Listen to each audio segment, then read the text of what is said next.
For as long as I remember, and possibly you as well, BMW M cars have just been there, ever present. This could be the last one.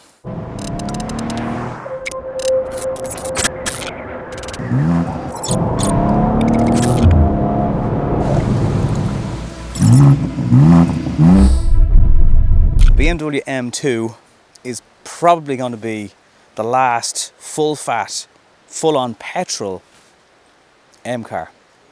It's 3 litre, it's got 2 turbos, and it's a straight 6, so it sounds glorious.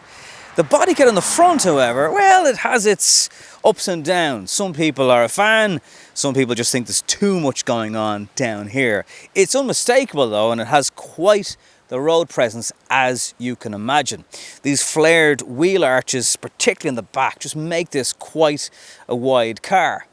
And in some ways, it's fitting that this is possibly the last M car, because in terms of size and not quite weight, it's kind of what the M car was meant to be all about. It's been quite a while since the E30 M3, available only in left-hand drive and at a price today that most normal people just can't afford. But over time, the M cars got heavier and heavier, and even this one is almost 1,800 kilos, and that's just with rear-wheel drive. So you can imagine how heavy and weighty these cars have become as the years have gone by. 460 brake horsepower might seem excessive for a car of this size, but it has, as I mentioned, gotten heavier. It's also got more expensive. This car was €80,000 in the last version of the M2, and it had 100 brake horsepower less. So is that extra almost €40,000 justifiable? It's hard to say. With depreciation on M cars, kind of hard to call. I do think you probably get some people buying these cars now just to chuck them into a shed and drive them at weekends perhaps. So there's a noticeable increase in performance and also price tag.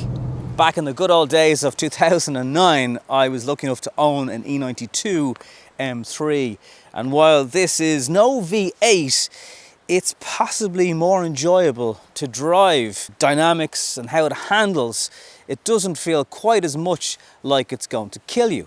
Having said all that, there are some comparisons, because here's a load of petrol receipts from putting juice into this car, which reminds me of the V8 M3, and that's despite the fact that I collected this car a week ago with a full tank of fuel. Whatever you do, don't buy this car if you're allergic to going to petrol stations and putting juice into this thing. It is thirsty. Even if you drive it easy, it's thirsty. Even on the motorway, if you're doing 80 to 100 kilometers an hour, where a lot of cars are fairly efficient, it's thirsty. Probably don't need to tell you that, but just making sure you're aware. Best case scenario, maybe 25 miles per gallon, maybe 8 litres per 100 kilometers on a motorway, but generally 20 miles per gallon and 14 litres per 100 kilometers are what you can expect. But it's an M car after all. Despite that, it has a fairly usable boot. Well, for 2 people anyway. It's a wide-ish opening as far as BMW standards go. A little bit of depth in it. Certainly for 2 people, you shouldn't have any issues. Boot lid is actually pretty light, which is kind of important when it comes to making an M car, because every kilo helps. Really bright and sharp looking rear clusters, quad exhausts. I mean, listen to that sound.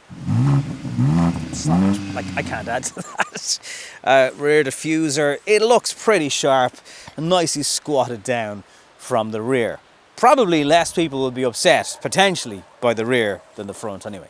The people you make sit in the back of this car may hate you because there's not really an awful lot of room.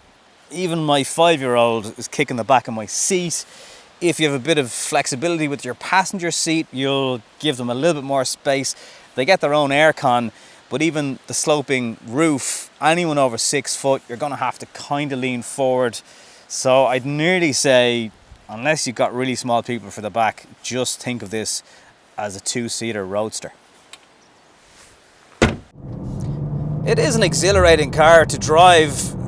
There's no two ways about it. If you get yourself onto a slightly greasy road, it will do a little bit of fishtailing for you. There's many layers of dynamic traction control that you can turn on and off, and if you want to drift, you can dial in all those settings, and most of them kind of need to be enjoyed on a racetrack, because very, very quickly, as with any M car, you squeeze that accelerator and you will very, very quickly be into trouble with the guards. While you could probably accuse the last version of the M2 as not being too flash in here, this massive screen certainly takes care of that. Although it's really, really busy. You've got an M drift analyzer, an M lap timer, and then all the normal bits you'd get like Spotify and weather. And I like the way you can integrate news into podcasts and listen to that. Sadly, BMW have put every bit of the climate into the screen. You've got to press the climate menu to get to that. Even for your heated seats, there is a button for your heated steering wheel, which is typical M car, almost too big to get your hands around. Red and blue stitching, your customizable M1 and M2 shortcut buttons, they just scream. Press me on them, much like the engine stop start. Interesting enough, you've got to pay extra for a manual. It's £500 sterling in the UK. Let's call it £1,000 just because it's Ireland. So it kind of seems mad you've got to pay extra for a manual. That's probably what you want though. It's a little bit slower. It's 4.3 seconds to 100 kilometers an hour, or 4.1 with the 8-speed automatic. You get paddles for that. You can press a little up and down on the shifter here to pick how quick the gear changes are, or do you like it to hold on to the revs? You can do that.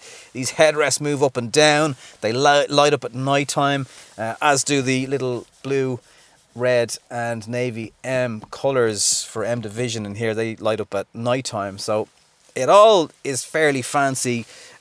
Carbon fibre as well as the roof on the centre console. You can even draw in letters when you're trying to navigate to an area. It's still kind of very finicky to use when you're driving. If you've got a passenger, they'll make life easy for you. One USB-C and normal USB down here, as well as a wireless charging plate and 2 coffee cup holders, which are actually full of coffee because I had a cup in the car earlier on and I was driving on country roads, and the suspension is that firm, even in comfort setting, that with a lid on it, it's still spilling everywhere. And you can, of course, adjust the dampers and all those things, but it's still a hard car. And even driving over cat's eyes here, you know, you feel every lump and bump in the road. And then if you're driving it in kind of city centre environments and motorways and stuff like that, I wouldn't say it's clunky, but and that probably that's where you mightn't want a manual gearbox, is when you're trying to live with it like that with the clutch, because it can be jerky enough even with the automatic 8-speed gearbox. If this is a car that you think you're going to be able to cruise around in, day out, and not have a jerky-ish experience on something like a motorway, it's not the M car for you. They're the kind of drawbacks, and that's about it, because everything else about the M2 is pure enjoyment. It has more power than you'll ever need. It's quicker than you'll ever need. It handles wonderfully. You just point it and go, and even if you make a mess of things, the brakes are going to get you out of trouble most of the time anyway. I've had this in really wet, slippy, greasy conditions, and the odd time when you're maybe pulling away from a stop, it can be a little bit tail happy as soon as the Irish roads get wet. But then you do that and you lift off the accelerator and you hear a little pop out the 4 exhaust, and you kind of forgive it for all of that level of harshness, because it can't be soft. It's a car that's just not built for that, and is more built for this. And as long as you can squeeze the throttle and get that level of acceleration and sound and feel connected with the car, that really is not all that common these days. As cars become more and more like computers on wheels, then you'll kind of forgive the M2 for lots.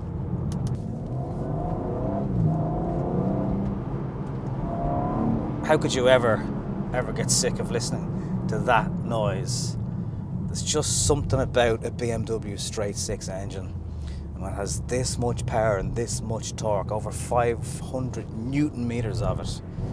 Step it out when you're exiting a junction like that, and again, you will very easily slide the car.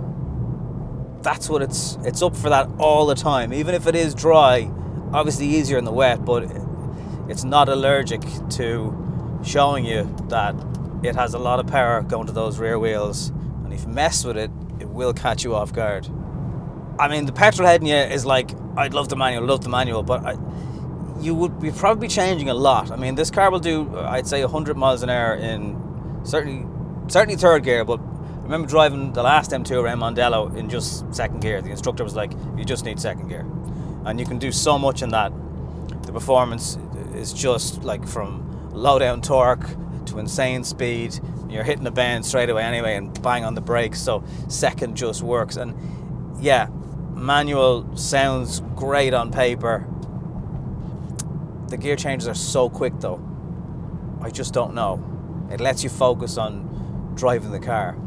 If this is to be the last M car, it really is a bit of a cracker to go out on.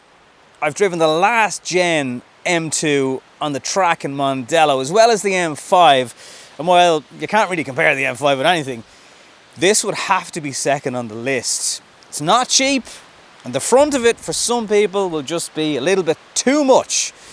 But if you have a chance to get what could be the last M car, the last M2 as we know it, and you've got enough cash or crypto in the bank, I'd give it a look.